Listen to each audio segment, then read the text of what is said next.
The horse came out of the blizzard without a rider. Mara Bennett had just fastened the last stable door when she heard hooves somewhere beyond the ranch gate. She raised her lantern. At first, there was nothing but snow. Then a dark bay horse stumbled through the whiteout. Its head hung low. Ice covered its mane. The reins dragged through the snow behind it. Mara hurried forward. "Easy, boy." The horse stopped beneath her hand, trembling from exhaustion. Then Mara saw the saddle. Blood. Dark, frozen blood stained the leather along one side. She looked immediately toward the storm. Someone had been riding this horse. Mara led the animal into the stable, closed the door behind it, and examined the saddle again. No supplies were missing. No sign that the rider had deliberately dismounted. Whatever had happened out there, the horse had returned alone. Mara took her rope and stepped back into the storm. Near the gate, she found a broken hoofprint. A few yards farther, a drop of blood, then another. The trail disappeared north into the darkness. Mara knew what following it could mean. The wind was getting stronger. Snow already reached above her boots, and the lights of her cabin vanished whenever the storm thickened. But somewhere beyond that gate, a man might still be alive. She tightened her coat and followed. Within minutes, the ranch disappeared behind her. Only the lantern remained.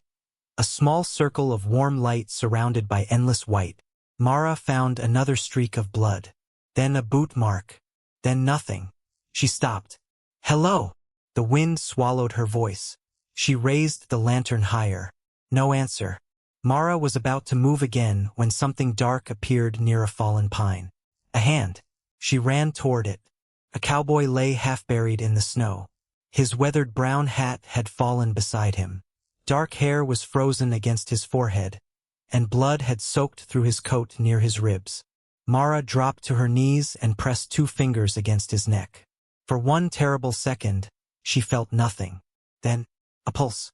Weak, but there. "Can you hear me?" His eyelids moved. Mara brushed snow from his face. "Stay awake." The stranger's gray eyes opened just enough to find hers. His frozen fingers suddenly closed around her sleeve. Mara leaned closer. "What happened?" His lips moved. She could barely hear him. "The horses." "What horses?" His grip tightened with what little strength remained. "Don't let them freeze." Mara stared at him. He was bleeding, freezing, possibly dying. Yet he hadn't asked her to save him. He had asked about horses. His hand slipped from her sleeve. "Hey!" His eyes closed. "Stay with me." Nothing. Mara looked back toward where she believed the ranch should be. The storm had already erased her tracks. She tied the rope beneath the stranger's arms and pulled. He was heavy.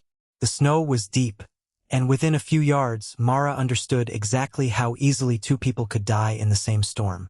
Still, she kept moving, because somewhere behind her was a warm cabin, and somewhere ahead of her, hidden beyond the blizzard, were horses this dying cowboy had been more afraid for than himself. By the time Mara saw the lights of Bennett Ranch again, her arms were burning. She dragged the unconscious cowboy through the final stretch of snow while his bay horse followed behind. At the cabin, she pulled him inside and shut the storm out. Warmth alone would not save him. His clothes were frozen stiff. His breathing was shallow, and when Mara removed his coat, she found a deep wound along his ribs. It wasn't a bullet hole. Whatever had happened had torn him badly. Mara heated water, cleaned the wound, and wrapped his ribs as tightly as she dared. Then she covered him with blankets and placed him near the stove. For hours she watched his chest. Rise, fall, pause, rise again. Near dawn his eyes finally opened. Gray eyes searched the unfamiliar room before settling on Mara. "Where am I?" "Bennett Ranch." His voice was weak. "My horse." "In the stable." Relief crossed his face. Mara handed him water. "Your name?" He hesitated. "Elias Reed." "I'm Mara Bennett." Elias tried to move. Pain stopped him immediately. "You won't be riding anywhere today," Mara said. "I have to." "You can barely sit up." Elias closed his eyes. "The horses. The same horses you mentioned in the snow?" He didn't answer. Exhaustion pulled him under again. Later, fever took hold. Mara stayed beside him, changing the cloth on his forehead. Elias began speaking in broken fragments. "Open the gate." His breathing quickened. "Get them through." Mara leaned closer. "Who?" 27. She froze. 27 what? But Elias had already slipped back into restless sleep. By morning, the storm had weakened. Mara went to the stable to feed his horse. The bay gelding was tired but recovering. While checking its saddle, she noticed a weathered leather bag. Inside were coffee, rope, horseshoe nails, and ordinary trail supplies. Then she found the straps. Narrow pieces of leather, each fitted with a small brass number. Mara laid them across the workbench. 1 through 27. She stared at them for a long moment. Back inside the cabin, Elias was awake. Mara placed the straps on the table. His expression hardened immediately. "You searched my bag. I fed your horse." She pushed the straps toward him. "You said 27 in your sleep." Elias looked away. Mara waited. Finally, he spoke. "They're horses." "Where?" "Bell Crossing." Mara knew the name, an old remount station north of her ranch. "I thought Bell Crossing closed." "It did." "Then who is caring for them?" Silence. Mara understood before he answered. "No one." Elias's jaw tightened. The company sold every horse worth transporting. The rest were left behind. In winter, 27 of them. Mara looked at the numbered straps again. "Why are they your problem?" Elias stared into the fire. "Because I know them." "That's not an answer." "It's the one I have." He pushed himself upright. His face went pale. Mara crossed the room and caught him before he fell. "You're not going anywhere. I've already lost too much time. If you reopen that wound, those horses won't have anyone." That stopped him. Mara helped him back into the chair. "How far?" 14 miles by the winter trail. "In this snow." "I can make it." "No, you can't." Elias looked at her. For several seconds, neither spoke. Then Mara glanced toward the window. The clouds were breaking. A pale strip of sunlight appeared beyond the mountains. She hated what she was about to say. "If those horses are still alive, they'll need somewhere sheltered." Elias waited. "My south pasture has windbreak and water." His expression changed. "Mara, I'm not promising anything." She reached for her gloves. "But I'm also not letting a half-dead cowboy ride 14 miles alone." For the first time, Elias almost smiled. Outside, the storm was finally ending. And before the snow had even stopped falling from the trees, Mara Bennett was preparing to follow a stranger north, toward 27 horses no one else wanted. Elias told Mara the truth about Bell Crossing while she packed food for the trail. His father had built the station years ago. Elias had grown up there. He knew every stall, every fence, and every horse that had been left behind. When the company abandoned the place, Elias had gone back for them. The blizzard caught him before he could finish. Mara looked at the 27 tags. "So you nearly died because you wouldn't leave them?" Elias met her eyes. "They were left there because nobody thought they were worth saving." He tried to stand. Pain folded him almost immediately. Mara caught his arm. "You're proving my point. I can ride. You can barely walk. I don't have another day." Mara stared at him, then reached for her coat. "Good." Elias frowned. "Good. If you're determined to do something stupid, I'm coming with you." By late morning, they were riding north. Mara took her chestnut mare. Elias rode the dark bay that had brought him to her ranch. The storm had passed, leaving the frontier buried beneath white. For miles, they rode without speaking. Mara noticed every time Elias shifted against the pain. "You tear those stitches open. We're turning around." "They're not stitches." "Then I'll invent some just so I can threaten you with them." A faint smile touched his face. It disappeared when they reached the ridge.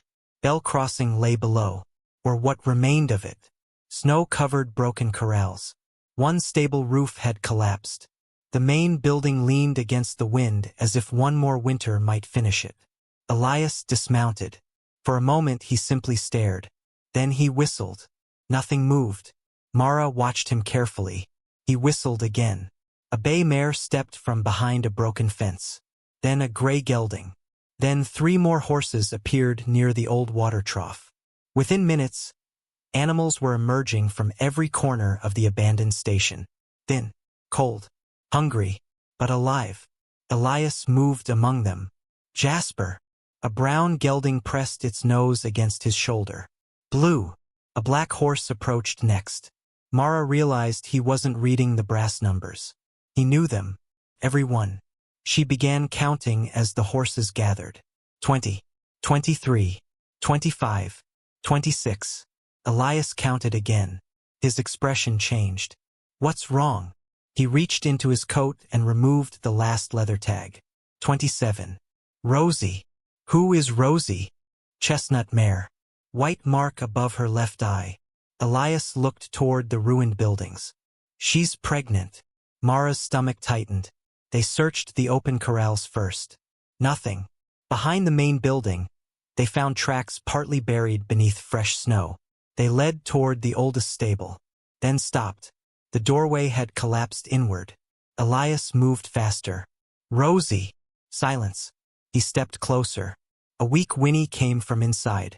Elias reached for the broken timber. Mara caught his arm. The roof isn't safe. She's in there. And if it falls, you'll be in there too. Another whinny. Weaker this time. Mara lifted the lantern. Then we do this carefully. They climbed through the damaged doorway. Cold daylight entered through holes in the roof.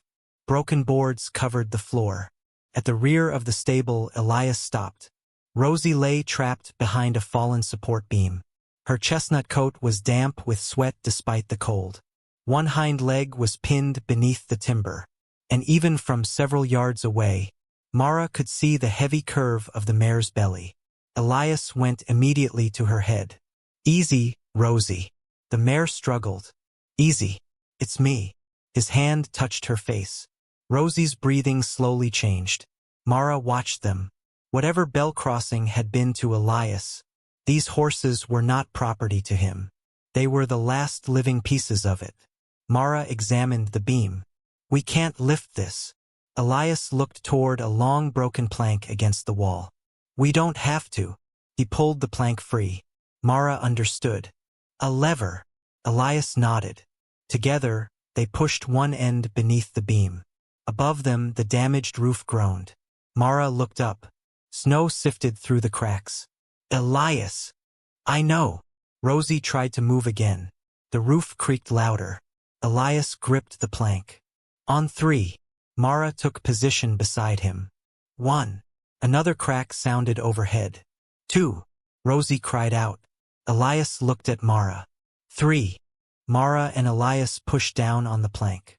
The fallen beam rose barely an inch. Rosie pulled at her trapped leg. Again, Elias said. They pushed harder. Pain flashed across Elias's face. His injured ribs were failing him. Mara saw the dark stain beginning to spread beneath his coat. You're wound. Forget it. Elias. Push. The roof groaned above them. Mara threw her weight onto the plank. The beam lifted. Come on, Rosie. The mare struggled. Her leg slipped halfway free. Then the plank shifted. The beam dropped. Rosie cried out. Elias caught the lever before it completely collapsed. Mara stared at him. His hands were shaking. We get one more try. Elias nodded. Above them came a sharp crack. This time both looked up. A roof support had split. They had seconds. Mara repositioned the plank. Elias planted his boots. Now.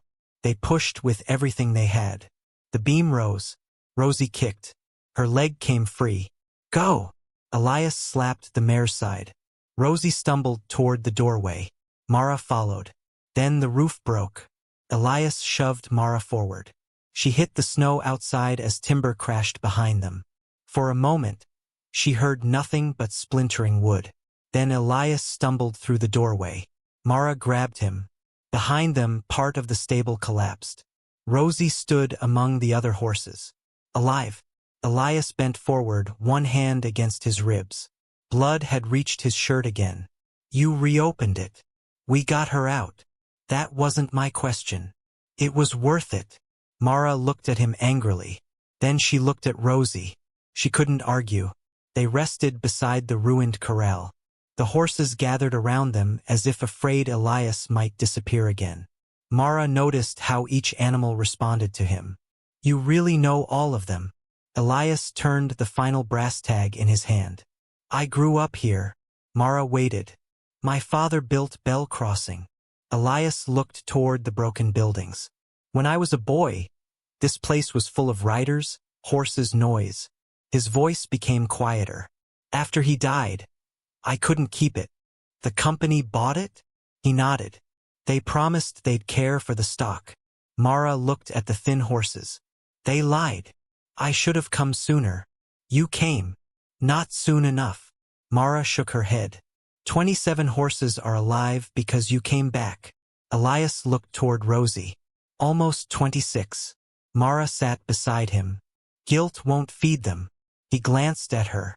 No. So save your strength. For the first time, he listened. They gave the horses what feed remained at Bell Crossing, then prepared to leave. The herd followed Elias without ropes. 27 horses walked away from the place that had abandoned them. Elias rode at the front. Mara stayed near the rear with Rosie. By afternoon, Bell Crossing had disappeared behind the ridge. Then the wind changed. Mara looked west. The sky had turned gray. A wall of cloud was moving over the mountains. Elias! He looked back. He saw it too. Another storm. How far to the line shack? Maybe 4 miles. They pushed the herd forward. Wind swept across the trail. Snow began falling. The horses crowded closer together. Then Rosie stopped. Mara rode back. Come on, girl. Rosie didn't move. Her sides tightened. She lowered her head. Elias dismounted and hurried toward them. One look at the mare told him everything. No. Mara stared at him. What? Elias placed a hand against Rosie's belly. Another contraction moved through her. Mara looked toward the approaching storm. She's in labor? Yes. Here. Looks that way. The first heavy snow struck Mara's face. The line shack was still somewhere beyond the cottonwoods. 26 frightened horses surrounded them. Rosie lowered herself into the snow. Mara looked at Elias. We can't move her. No. And we can't leave her. Elias pulled off his gloves. No. Mara dismounted. Together, they knelt beside Rosie as the second blizzard swallowed the trail. The first storm had nearly killed Elias Reed. This one had arrived for all of them. The cottonwoods were less than half a mile away, but with Rosie in labor, they might as well have been 10. Mara looked toward the trees. We need shelter. Elias nodded. Keep the herd together. I'll stay with her. No. We moved together. They walked Rosie slowly between them. Every few steps, another contraction stopped her. Snow thickened. The 26 other horses followed close behind, their bodies forming a moving wall against the wind. When they finally reached the cottonwoods, Mara saw the line shack. Small, old, barely standing. But it was shelter. They stretched blankets between the trees to block the worst of the wind. Elias knelt beside Rosie. Mara held the lantern. Minutes passed. Then Elias's expression changed. What? The foal isn't positioned right. Mara looked at him. Can you fix it? I don't know. That answer frightened her more than the storm. Elias removed his coat and rolled up his sleeves. Keep her calm. Mara moved to Rosie's head. Easy, girl. Rosie's breathing came hard and fast. Elias worked carefully. The wind screamed through the trees. Once, he stopped and pressed a hand against his wounded ribs. Mara saw it. You need to rest. So does she. Another contraction came. Elias looked up. Now. Mara held Rosie steady. For several terrible seconds, nothing happened. Then Elias moved. I've got it. Mara barely breathed. Again, Rosie. The mare strained. And finally, the foal came. Tiny. Wet. Motionless. Mara's relief vanished. Why isn't it moving? Elias was already beside it. He cleared the foal's face. Nothing. Come on. Mara grabbed a wool blanket and began rubbing the newborn. Come on, little one. Rosie tried to rise. Elias kept working. 1 second. 2. 3. Then the foal coughed. Mara froze. A tiny breath followed. Then another. Elias lowered his head and laughed once from pure relief. Mara looked at him. There were tears in his eyes. You all right? He wiped his face with his sleeve. Snow. We're under a blanket. Very strange snow. Despite everything, Mara laughed. Rosie turned and touched her nose to the newborn. The foal moved its legs weakly. Spring, Mara said. Elias looked at her. What? That's his name. You named him already? He survived 2 blizzards before his first sunrise. He's earned one. Elias smiled. Spring it is. They moved into the line shack after Rosie and the foal were stable. The building held little more than a table, an old stove and 2 broken chairs. But Mara managed to start a fire. Elias sat against the wall. His face had gone pale again. Mara crouched beside him. Let me see the bandage. I'm fine. That lie is getting boring. She opened his coat. The wound had bled again, but not badly enough to stop them. Mara replaced the bandage. Elias watched her quietly. What? He asked. Nothing. You're staring. I'm deciding whether saving you was worth all this trouble. And ask me after breakfast. He smiled. Outside, the storm continued. Mara checked the herd several times through the night. Each time she returned, Elias looked relieved. On her final trip back, she noticed it. You thought I wasn't coming back. Elias stared at the fire. I've seen people leave before. Mara sat beside him. I'm not those people. No. His eyes met hers. You're not. Neither said anything else. They didn't need to. By morning, the storm was gone. Sunlight poured through the cottonwoods. Rosie stood in fresh snow. Spring lay beside her. Then the little foal tried to rise. His front legs straightened. His back legs folded. He fell. Mara winced. That looked painful. He'll try again. He did, and fell again. On the 3rd attempt, Spring stood. His legs trembled wildly beneath him. Mara smiled. Elias stood beside her. He's stubborn. Wonder where he learned that. Elias glanced at her. Definitely the horse. 3 days later, Bennett Ranch appeared beyond the final ridge. Mara opened the gate. The rescued herd walked through. 1 horse, then another. 27 in all. Rosie came near the end. Spring walked beside her. Elias stopped beside Mara. 27. She watched the foal cross the gate. 28 now.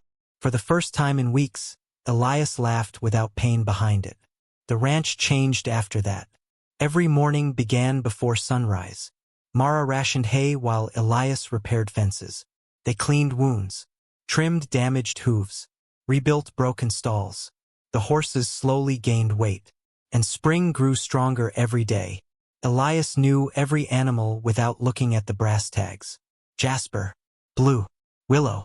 Mara finally asked him why he kept the numbers. Elias held 1 tag between his fingers. Because someone decided these animals were only numbers. He hung it on the fence. I don't want to forget what happens when people start thinking that way. Mara looked across the pasture. She understood. Weeks passed. Snow began disappearing. Elias's wound healed. And that should have made Mara happy. Instead, every day he became stronger reminded her of something neither of them wanted to discuss.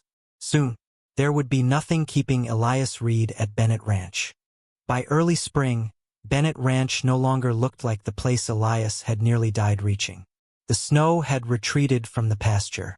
The horses were stronger, and Spring had discovered that his legs were made for running. One evening, Mara and Elias sat together on the porch beneath wool blankets. Spring raced circles around Rosie beyond the fence. Elias watched him. He's going to be trouble. Mara smiled. He learned from you.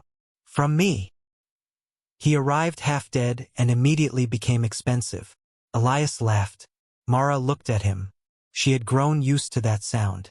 Too used to it. The next afternoon they leaned against the pasture fence while Spring chased his own shadow through the grass. Mara laughed. Elias didn't. He was watching her. What? She asked. Nothing. You're staring. I was thinking. That's usually dangerous. His smile faded. What will you do when the thaw is complete? Mara looked across the ranch. Same thing I've always done. Run this place alone? I've managed. I know. There was something in his voice she didn't like. Mara turned toward him. Why are you asking? Elias looked toward the mountains. No reason. But there was a reason. And Mara knew it. Before sunrise the next morning, she opened the cabin door. Elias's bay gelding stood near the porch. Saddled. A bedroll was tied behind the seat. Elias was tightening the final strap. Mara stopped. So that's it. He turned. Mara, you were going to leave? I was going to wake you. After the horse? Elias stepped toward her. The northern road opened yesterday. I know. I have to go to Cheyenne. For what?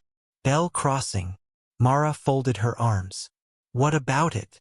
I need to finish something. And after that? Elias hesitated. That hesitation answered her. I don't know. Mara nodded. Then you'd better go. Mara.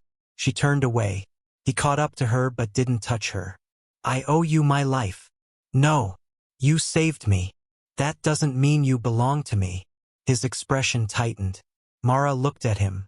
I didn't pull you out of that storm so you'd spend the rest of your life paying a debt. Elias reached into his coat. He placed a leather tag in her palm. 27. For Rosie. Mara closed her fingers around it. And the horses? They stay here. All of them. If you'll have them. She looked toward the pasture. Then back at him. And you? For once, Elias had no quick answer. I don't know where I belong yet. Those words hurt more than Mara expected. Elias mounted. Spring trotted toward the fence. Mara stood beside the gate as Elias rode away. Spring followed him from inside the pasture until the fence turned. Elias stopped on the ridge. He looked back once. Then he disappeared. Days passed. Then weeks. Winter vanished. Green returned to the pasture. Mara worked. She repaired fences, fed horses, cleaned stalls, and every morning, she looked toward the western ridge. Nothing. By the middle of April, she had almost convinced herself to stop. Then one morning, Spring lifted his head. His ears turned toward the ridge. Without warning, he ran. Spring! The colt raced along the fence. Rosie whinnied. Mara followed their gaze. A rider stood against the blue sky. Her heart stopped. Dark bay horse. Brown hat. Familiar shoulders. Elias. He started down the ridge. Spring ran beside the fence as though he had been waiting all winter for that exact moment. Elias rode through the gate. Mara noticed his saddle immediately. No bedroll. No traveling bags. He dismounted. Neither spoke at first. Finally Mara said, You lost your luggage. Elias smiled. Didn't bring any. Short visit. No. The smile disappeared from her face. Elias stepped closer. I sold Bell Crossing. Mara stared at him. Your father's station? What's left of it? Why? Elias looked across Bennett Ranch. For years. I thought going home meant getting back something I'd lost. His eyes returned to hers. I was wrong. Mara said nothing. I left because I was afraid. You rode into a blizzard for 27 abandoned horses. That was easier. Then what? Staying somewhere I had something to lose. The wind moved softly through the grass. Mara swallowed. You don't owe me anything. I know. The horses don't need you anymore. I know. The road is open. I know that too. Mara stepped closer. Then why are you here? Elias looked directly into her eyes. Because I finally figured out where I belong. For a moment, Mara simply stared at him. Then she glanced at his empty saddle. No bedroll. I was hoping you still had a spare blanket. Mara laughed. You rode all the way back with that line? I had a better one. What happened? I saw you. She shook her head. Terrible cowboy. I've been told. Mara kissed him. Spring whinnied loudly from the fence. She pulled back. Even the horse thinks you talk too much. Elias laughed. That evening, 2 chairs sat on the porch again. This time, neither wondered when one would become empty. Elias rebuilt the stable before the next winter. Rosie stayed. Spring stayed. And so did Elias. Years later, travelers passing Bennett Ranch heard stories about the woman who never turned away a freezing stranger, and the cowboy beside her who never abandoned a horse simply because someone else had decided it wasn't worth saving. Most never knew about the bloody saddle, the 27 brass tags, or the blizzard that brought Elias Reed to Mara Bennett's door. But every spring, Mara hung Rosie's number 27 beside the stable entrance. Not to remember what had almost been lost, but to remember what had found its way home. Elias Reed had ridden into her life during the worst storm she could remember. By spring, he rode back to her ranch. And this time, he never left.